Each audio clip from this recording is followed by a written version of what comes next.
कुछ मास केवल कैलेंडर में नहीं होते, वो हमारी चेतना के रहस्यमय गलियारों में बसे होते हैं। आषाढ़ ऐसा ही एक मास है जहाँ हर कथा कोई पुनर्जन्म की स्मृति बनकर लौटती है। दोस्तों, आज हम सुनेंगे आषाढ़ मास कथा का अध्याय 11। अब शुरू करते हैं। यह कथा काशी के उत्तर में स्थित एक पुराने गांव की है, जहां कभी बहुत वैभव था, पर अब वहां केवल वीरानी थी। उस गांव के मध्य में एक मंदिर थी, वागेश्वरी देवी का। माना जाता था कि वहां देवी की मूर्ति नहीं थी, बल्कि एक शब्द विराजमान था। लोग कहते थे, जो उस मंदिर में जाकर सच्चे भाव से मौन साधे, उसे उसका अपना आत्मस्वरूप सुनाई देता है। वर्षों तक मंदिर बंद रहा। कोई पुजारी नहीं, कोई दीप नहीं, कोई घंटा नहीं।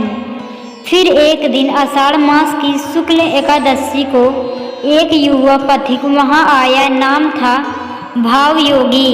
वह ना साधु था, ना विद्वान, बस एक साधारण युवक जिसने बचपन से ही एक ही प्रश्न खोजा, मैं कौन हूँ। गांव वालों ने उसे चेताया, उस मंदिर में मत जाना, कहते हैं वहाँ शब्द नहीं, छाया गूंजती है। पर भाव योगी मुस्कुराया और बिना उत्तर दिए मंदिर की ओर चल पड़ा।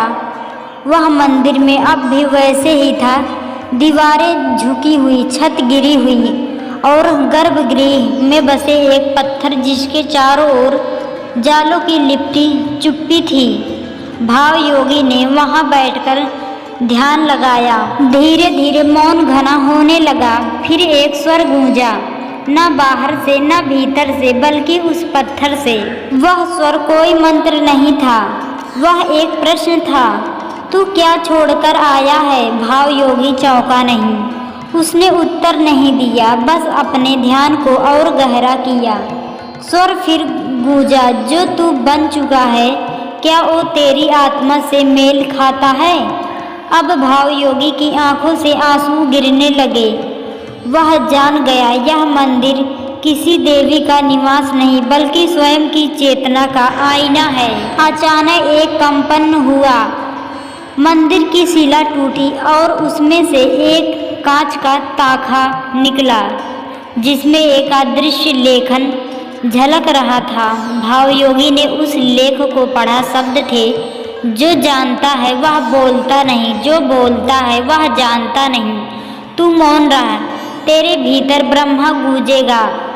तभी मंदिर के ऊपर आकाश में हल्की बिजली चमकी और एक दिव्य स्त्री आकृति प्रकट हुई। वह थी वागेश्वरी देवी। उन्होंने कहा, हर युग में एक प्राणी ऐसा जन्म लेता है जो स्वयं को भूलने के लिए पैदा होता है, ताकि एक दिन मौन के गर्भ से सत्य को जन्म दे सके। तू वही है। फिर वह आकृति धीरे धीरे प्रकाश में विलीन हो गई। भाव योगी वहीं बैठा रहा 3 दिन 3 रात। उसके बाद वह उठा। उसने मंदिर को साफ किया, दीपक जलाया और एक घंटा टांगा। वह घंटा आज भी हर आषाढ़ मास की एकादशी को अपने आप बाजता है, बिना किसी के हाथ लगाए। लोग कहते हैं, जब वह घंटा गूंजता है तो आत्मा के भीतर कोई पुरानी स्मृति जाग उठती है, जो जीवन का असली अर्थ बताती है। इस कथा से हमें यही सीख मिलती है, ज्ञान केवल पढ़कर नहीं आता, बल्कि जब कोई मैं कौन हूँ सच्चे हृदय से पूछता है, तब उत्तर मौन में उतरता है।